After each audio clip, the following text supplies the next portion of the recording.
Hello and welcome to the Team Conti Sim Performance NextGen Track Guide. This is for Season 1 of 2025. We're going into Week 4 at the Michigan International Speedway. I'm going to take you for a 25-lap run around Michigan.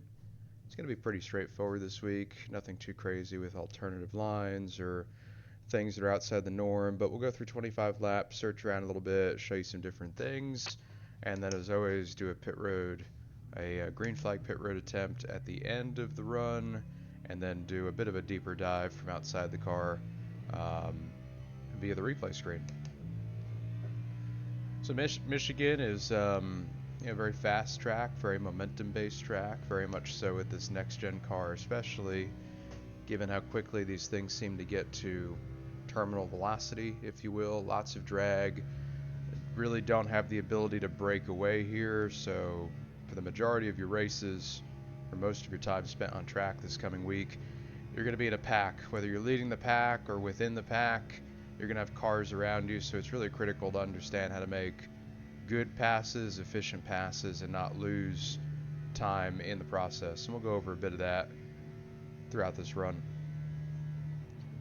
So for all of my single car runs this week, I've been spending the majority of my time painting the yellow line at both ends of the track because that is the quickest way around here by yourself. When you do run the bottom, however, you sacrifice a bit of exit speed, sacrifice a bit of momentum down the next straightaway. And so with that in mind, and keeping in mind the momentum-based nature of the next gen and how that would play a factor in a pack, you'll notice in most of your races this week, people will be running the middle of the track. So if we go down into turn 1 here, we're going to aim for that first seam, try to paint the first seam with the left front, and wrap it for most of the corner, not needing to track out all the way to the wall, plenty of grip and track space to make optimal time about a car width off the wall on exit. At least on new tires anyway. Obviously, as you get laps in the tires and they wear out, you're going to have to track out more. You could see off of 4 right there, had plenty of grip to really hold it down lower and still generate good momentum. But my point here is, just because the bottom is the quickest in single car over a 25-lap run, doesn't mean that you're going to want to marry yourself to the bottom in a race. As you can see right there, the bottom is faster than the middle through most of the corner. It gives up some on exit right there, which is the point I'm trying to make. And if you're giving up momentum on exit, plus if you're not able to clear the car you're attempting to pass, if you are attempting to pass, and you get stuck on the bottom down the next straightaway and you've got a train of cars lined up to the outside of you, trying to pick up one spot might cost you 3, 4, 5 plus. If you think back to old NASCAR races at the last version of Bristol, where it was a bottom only sort of deal, where you think about Martinsville, typically people get trained when they get up to the top. People train them on the bottom. This week, if you get stuck on the bottom, you'll get trained up top. So for most of the race, I think you're going to find that people are going to run the middle or higher as more of a defensive maneuver. They know they can't get away anyway, no matter how good they are or their car is. So you might as well just run the middle of the track and put yourself at less risk of being vulnerable on corner exit. What does that do though? So running the middle of the track definitely changes the handling of the car. Running the paint on the bottom allows for really, really positive turn center off. You get some really good front grip when you get the left front on the paint. So when you go to the middle, you lose some of that, and you're typically going to be a little bit tighter center, possibly tighter off, maybe transitioning to looser off if you've got a big tug of wheel into it. So in understanding that, just remember to keep tires at the front of your mind, like we do at any other intermediate track. There isn't excessive tire wear this week, but there is a good amount of heat going into the right rear. So if you can do some things to mitigate some of that heat, whether that be keeping a little bit of throttle out of it on exit, changing your line a bit, just driving a little bit more conservatively in general, if you do that for the first 5 to 10 laps, that's going to pay dividends later. And there are plenty of opportunities to save tire this week with as strong as the draft is, because you can really back up your corner entry, back up your throttle and exit, and as long as you've got a car in front of you, you can just let them pull you around. So not only is that positive for fuel saving, it's really great for tire saving as well. Unlike real life, where the aero wash at a track like this would make it difficult to stay close enough to have the draft pull you around the track, iRacing is kind enough not to have as extreme of an aero wash in this car at this point. So you can stay tucked up and use the draft to pull you around while driving the car significantly less hard. Now, as you'll see here, I'm in 4th gear for the duration of this single car run, but if you take a look at that RPM gauge on the digital dash, I am in the red at the end of every straightaway. It's pretty easy to conclude that with draft, if I were to keep this thing in 4th gear with these same exact conditions, I would be nailing the chip at the end of the straightaway and costing myself some top-end speed. Depending on how early you're on the chip, how hard you're on the chip, will dictate whether or not you need to shift. But if this week is like past Michigan weeks, you should be able to throw it in 5th, and when you're in the draft, run about the same lap times as you can in 4th. Again, because that draft is so strong, it'll just pull you around. Even though you're pulling less RPM, you got a little bit less oomph on corner exit, the draft makes up for all of that. So moral of the story there is, if you feel like you need to shift because you're tacking out at the end of the straightaway, try keeping it in 5th. If you need to save fuel, put it in 5th. If you need to save tire, put it in 5th. So for saving purposes, or just for purposes of keeping it off the chip, 5th is an okay option, and we talk about that a bit in the notes as well, so feel free to look at that if you've got our setup pack and learn more. So we're about 10 laps in here, started at a 38.52, gonna probably fall off to the mid to high 6s here. And changing up my line a little bit. Sometimes I'm running middle and 1 and 2, sometimes I'm running bottom. Just kind of feeling it out, if you will. Bottom is much more advantageous in 3 and 4 than it is 1 and 2. So you can definitely make that work a bit better even in the draft, in a pack with cars around you. Bottom in 1 and 2 is much harder to make work, just because the transition from 1st to 2nd groove right there is pretty abrupt. So if you don't hit that right, it unsettles the car, and then later in the run, when that right rear catches the first seam as you're tracking out on exit, that can upset the car and make it pretty loose as well. So 1 and 2, you'll see a lot of people migrate to the 2nd groove fairly early, whereas 3 and 4, I think you'll see more people trying to run the bottom. Middle of 3 and 4 just really doesn't have a whole lot of grip on a clean track. Top at both ends starts to work pretty well. I'll go up there and demonstrate that this lap. We'll try a couple grooves up. This is typically where people end up, somewhere in here. A lot more throttle, so you're going to carry more momentum up off, but since we are close to terminal velocity already, it's not like the old days where that top would just shoot you down the backstretch. You gain a little bit, but you don't really become net positive. Same thing in 3 and 4. I'll gain a little bit on exit, but I'm still 2/10 down. So on a clean track, not great. Again, when the track rubbers in, the bottom and middle become less grippy. Top is going to be pretty good, but right now, not so good. Right there through the center, about a 1/10.5 up. I'll probably give up about a 1/10 or so of that advantage down the back. 8, 7, 6, and you can see it's slowing down a little bit. 4, 3. So almost gave up the entire advantage, but still pull into 3 ahead. I'll go through 3 and 4. I'm going to pull again to about almost a 2/10 advantage, and I'll lose maybe a 1/10 of that by the start-finish line, but still net positive 1/10 lap over lap. You'll notice I'm not using any brake. You might have to use a little bit later in the run, especially if the track is hotter than what we baseline tested in. A little bit of brake on entry might help set the nose, but I haven't found the need for that in our single car testing thus far. try running the middle here in 3 and 4. And just really loose in the center. Just, again, not a whole lot of grip right there. I don't like that line. I try to stay away from that line in the race. Doesn't do you any good in keeping heat out of the right rear. But depending on, again, your setup, your approach, you might be able to make that work better than I can, but I really like to spend most of my time in a race, middle of 1 and 2, middle to third, fourth groove of 1 and 2, and just keep it on the bottom in 3 and 4.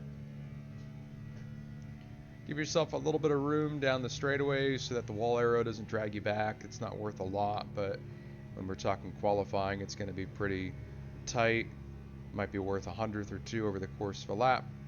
And when you get really close to this wall right here, you start pulling yourself back with the wall arrow, that arrow bubble that helps you rip the fence in the corners, but it slows you down the straightaway, so don't get too close.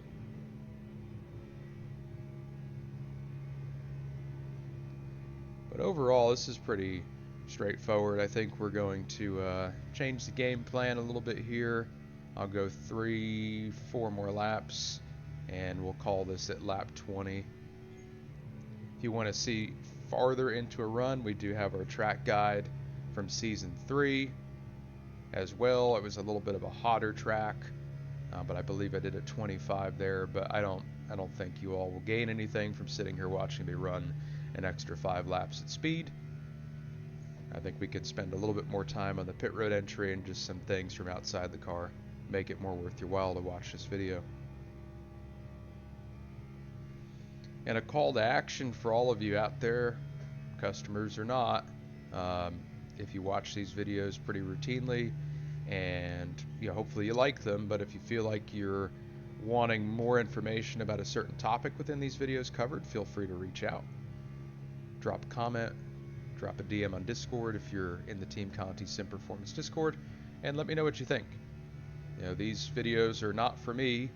These are for you all, so anything we can do to make them better within reason, we're going to try to do that.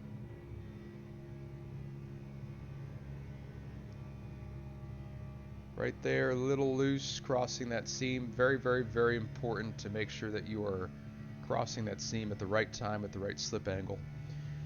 If you try to cross that seam off of 2 with too much slip, if the right rear catches it first, it is not a fun experience.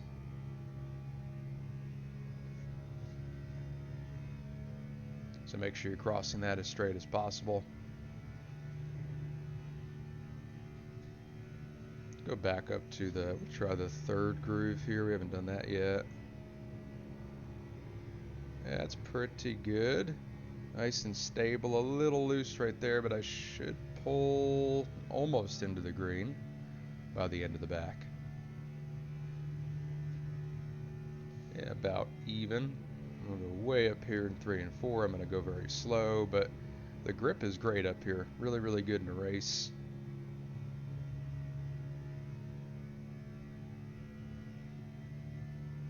Yeah, I'll do one more lap.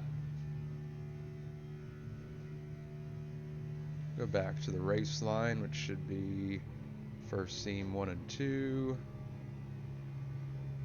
Good grip right there.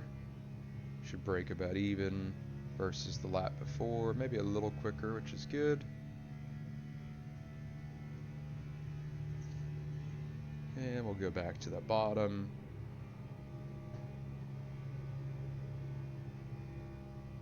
Good corner right there. And we'll end the run 39.12, pretty good. Little different track conditions than our baseline testing. This is set about 30 minutes early. Like, this is when the race should start. So based on our lap times here, I would assume it's a little bit cooler than what we have tested in, but overall car drive's great here as well, so it's promising for this week. Okay, we're going to do a pit road entry, green flag pit road entry. This is a very straight shot pit road, very long runway to get there, so as long as my brakes are good, I should be able to be pretty aggressive.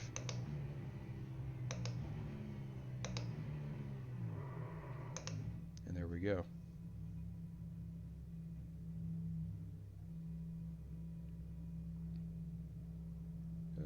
We go down pit road, And we'll just kind of pretend I'm going to make my stop. Okay, make my stop. And then we'll do a green flag pit road exit, show you where the blend line is. There's a couple bumps down here in the apron, got to watch for those, especially if you go farther to the left, so don't do that. There's a bump there. Fairly narrow apron, so just be careful. Don't get too close to the grass. It's pretty rough.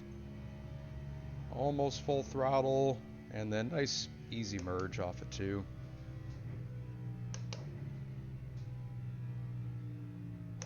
All right. Go ahead and hop out of the car here. Show the green flag pit road entry first, and then take a look at some of the laps throughout the run. So we come down the back stretch here. Again, just quickly, you can see I'm pulling it off the wall down the back stretch. This is to get away from that aero bubble, but back up to the wall to make my arc into the corner. You can see I'm taking 3 and 4 as I typically would, but I'll start lifting. Let's see, where do I lift? Right about here, I guess it is. So call it 5 car lengths before the Michigan 4, or a couple car lengths before this consumer energy signage. Probably easier to spot this from within the car. So once you see this getting close, definitely start lifting. But you'll see here, that's where I started lifting, and then I sort of carried that. I did that so I didn't track out. The big lift is after the Michigan 4, probably by 2 or 3 car lengths. So easiest way to look at this is when you start approaching the Michigan 4, just make sure that your throttle is shaped in such a way that you are not tracking out. You want to keep it at this first seam, maybe a little bit above it to get your angle. So you start lifting there, but you plateau that past the Michigan 4, and then you have your full aggressive lift, probably 2 to 3 car lengths after that Michigan sign. You immediately get on the brake. You can see my brake is not calibrated. That looks terrible. Downshift all the way to second to first. Pit road speed is 55. Hit the line at 68-ish. Might have made it. Probably would. Maybe not. I would say if my brake was calibrated, I definitely could have made that. So I'm going to stand by my lift points and say those are good. Yeah, pro tip, always make sure your brakes are calibrated. And then down pit road, you make your stop, and then back out. And so right in here, there's a lot of bumps. So you don't want to cut this. If you cut this, you're gonna go for a monster jam jump and you're gonna crash. So don't go down there. Why would you go down there? I don't know. Maybe if you were side by side with somebody at a pit road, you would try to shortcut this and get clear of them by the grass. It's not going to work. Don't try it. I have, and I've crashed, so don't do it. Stay above this white line, below the yellow line. And then again, not trying to get too close to the grass. There's some bumps down there. And you make your corner here, and then a nice straight merge onto the track off 2. All right, so pretty easy pit road entry this week at Michigan. Certainly not like a Dover or Kansas, Old Atlanta, where it's really tricky. This is pretty easy, I think. All right, let's go to a hot lap. Let's see, what do I do here? Am I going middle? Nope, this is bottom. Good. So let's show bottom first. So caution light, start turning off the wall at or slightly before the caution light. You can change this up a little bit. Just have to change your throttle shape to make sure that you've got good front compliance through entry to get the thing pointed down to the yellow line without scrubbing too much front tire. So turning off the wall at the caution light, still full throttle though. I'm going to carry full throttle quite a way into this corner here. And then I have a slow lift at the top end of the pedal. This is going to sound familiar. Slow top end lift to keep forward momentum. And then a quick lift at the bottom of the pedal to induce some rotation and to start to shave off some speed. Full lift by the time I get to this crossover point from lane 2 to lane 1.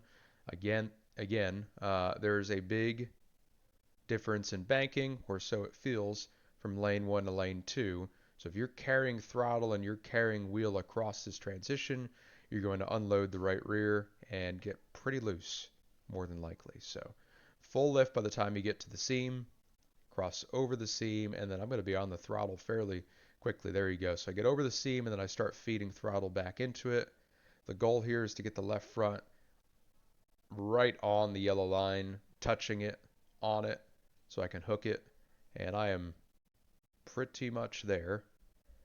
And full throttle. So I was full throttle, let's see, somewhere in here. There we go. And where is here? Right at the end of the billboards, or probably 3 car lengths before the Michigan USA sign. So really, really, really early to full throttle. And that's critical at Michigan because, like I've talked about at great length already in this video, this is a momentum-based racetrack. So the sooner you can get to full throttle, the better you're going to launch off the corner. With that being said, however, you do not want to be full throttle if you're sliding the front, so if you're tight, or if you're slipping the rear, if you're loose. If you're doing that, you're costing yourself momentum, but you're also costing yourself tire life as well. Right here, I felt like I had good front compliance, I had good rear compliance, I was committed to the line, I was at the line, I had my angle right, everything was good, check, check, check. Therefore, I can be full throttle. You've got to run through those checks, if you will, internally, those internal checks where you're going through your head at a very quick rate of speed when you get into the corner and you have to say, did I do this? Did I do that? Did I do this? All the things that I just listed. If it's yes, yes, yes, then go full throttle, go for it, knock yourself out. And you can see the thing is very straight. I'm not slipping the rear. I'm not cranking a bunch of wheel. This is probably the smoothest I've ever had the wheel in one of these videos. So lots of grip and really no need to work the wheel a ton. Now, later in the run you'll see I'm working the wheel more, but on fresh tires no need for it. Into 3, turning off the wall at the consumer energy sign, not at the caution light. If you are waiting until the caution light to turn off the wall, you are turning way too late in the corner. You're going to miss the bottom. You're going to cost yourself a ton of time on entry, and you're not going to gain that back on exit because you'll see here I'm carrying throttle really deep into this corner. Past the caution light, I start lifting really at the beginning of the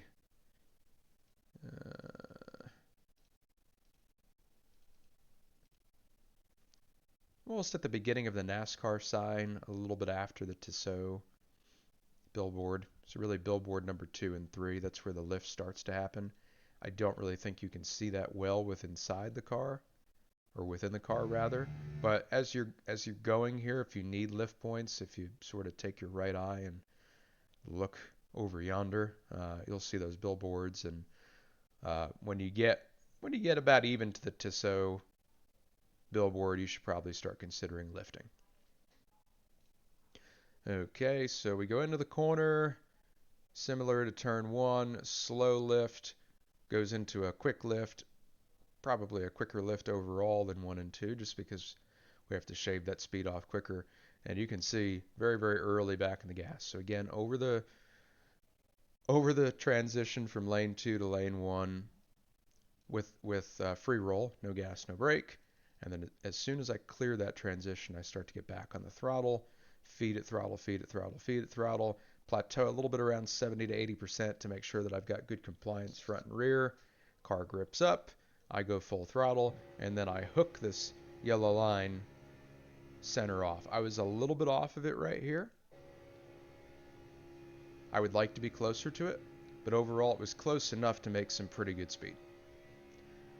Alright, so let's go to a lap where I run the middle in 1 and 2. That'll be right here, okay? So instead of turning off the wall at the caution light to make it to the bottom, when I'm running the middle, I'm going to turn off the wall later. And that should make sense because I don't need to get as low in the track. Therefore, I don't need to start my turn in so early. I don't need to turn in so abruptly. I can widen out my arc. I can hug this wall farther into and through the entry of turn one.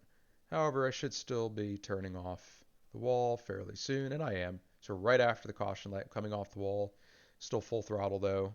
Now starting to lift. Slow, slow, slow lift, into a full lift. And mind you, you can probably make some good lap time at the front of the run if you keep some maintenance throttle in it. What is maintenance throttle? That's a bit of throttle applied through the entry zone without fully lifting. You can probably make some lap time at the front of the run by not fully lifting. However, it is going to be at the expense of your tires. And so I recommend fully lifting from the start of the run. Your results may vary, but I've found in my experience that this leads to a better overall time over the course of your run and also leads to some better tire management as well, while not giving up a whole lot of time at the front. Anyway, full lift, crossing over the second seam here, and starting to throttle up. Very similar throttle application pattern, if you will. I kind of got to that 70 to 80% area, plateaued there a little bit, made sure the car was compliant, and then throttled up. So instead of hooking the yellow line, I'm hooking the first seam. It's just really a very similar approach, just a lane higher. 3 and 4, running the middle again. So turning off the wall at honestly about the same point, if not a little bit earlier. So about the same entry into 3 to run the middle, but instead of turning it to the bottom, I keep it in the center. Right there, it gets a little loose. Just not a fan of that line in 3 and 4, but don't let that dissuade you from trying it at least. You should always try. You should always try in a race different lines to see if there's something there. Back to the middle. So that's the middle of the track. See if I can find the top. Bottom, bottom, middle, bottom, bottom. Stand by, people. We're going to get there. Should have made a mental note. Maybe this lap. I think I ran third groove here. Yeah, here we go. Here's the third groove. Hooking this seam versus this seam or that seam. I did run a lap up here. I didn't necessarily like it though. But it's going to be the same thing, right? So if you want to run a lane higher, you're just going to hook this seam up here. Same sort of throttle application, same sort of lift points, same thing, just a lane higher. So I'm not going to bore you with another minute and a half of watching another turn 1 and 2. I think you get the point. And then here's pretty high in 3 and 4, hugging that wall much longer, and then just right back on the gas. So slow to quick lift, and then just a brief second of no throttle before I plant the throttle back in it. And some pretty good momentum on corner exit, but in understanding how close we are to terminal velocity and understanding how much drag this car produces, you look at the speed at the line from the top of 3 and 4, I'm at 191. If I go to the next lap where I ran the bottom in 3 and 4, let's see what the speed at the line is.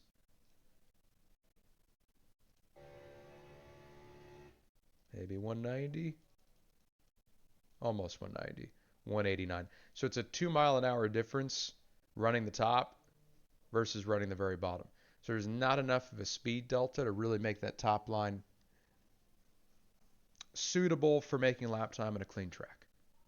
That will change in a race. I cannot stress that enough. But just really, these are some of the data points that you should look at when you're trying your different lines.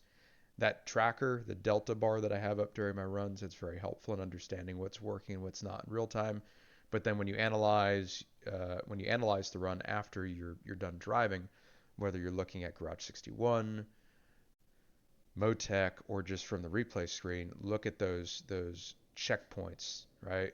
Look at the speed at the line. Look at the speed when you're lifting on entry. Look at the center of the corner, minimum roll speed. All these things that I focus on in my coaching sessions and Sunday sessions, and I'm helping people realize their areas of opportunity. This is what you should be doing when you're by yourself as well. I am not a rocket scientist. I am not the smartest person in the world.